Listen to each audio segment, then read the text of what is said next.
আলাইকুম, কোরআন বাংলা চ্যানেল আপনাদের বিসমিল্লাহির রহমানির রহিম। আমরা মুসলমান, নামাজের মাধ্যমে মুসলমান চেনা যায়। আর এটা আমরা খুজু একটা কথা শুনেছি এবং জানি যে খুশুর সাথে নামাজ আদায় করা।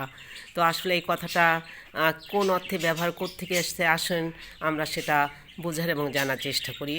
আমরা সরাসরি কোরআন আয়াতে যাচ্ছি। দেখেন, قال الله تعالى حفيظوا على الصلوات والصلاة الوسطى أقوموا لله قانتين।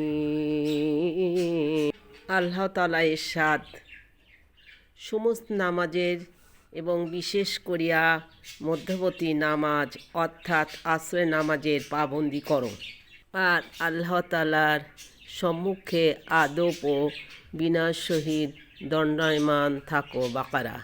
وقال تعالى واستعينوا بالصبر والصلاة وإنها لكبيرة إلا على الخاشعين।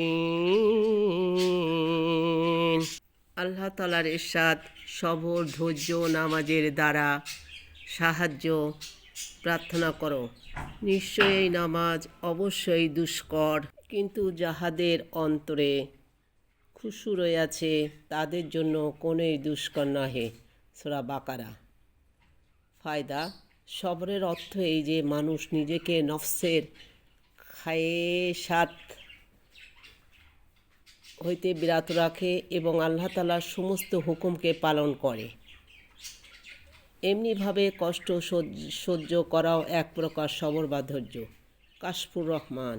উক্ত আয়াতের মধ্যে দিনের উপর আমল করার জন্য সবর ও নামাজের মাধ্যমে সাহায্য চাওয়ার হুকুম করা হয়েছে। ফাথুল মুলহিম। وقال تعالى قد أفلح المؤمنون الذين هم في صلاتهم خاشعون। আল্লাহ তাআলার ইরশাদ, নিশ্চয়ই সেই ঈমানদারগণ সফল কাম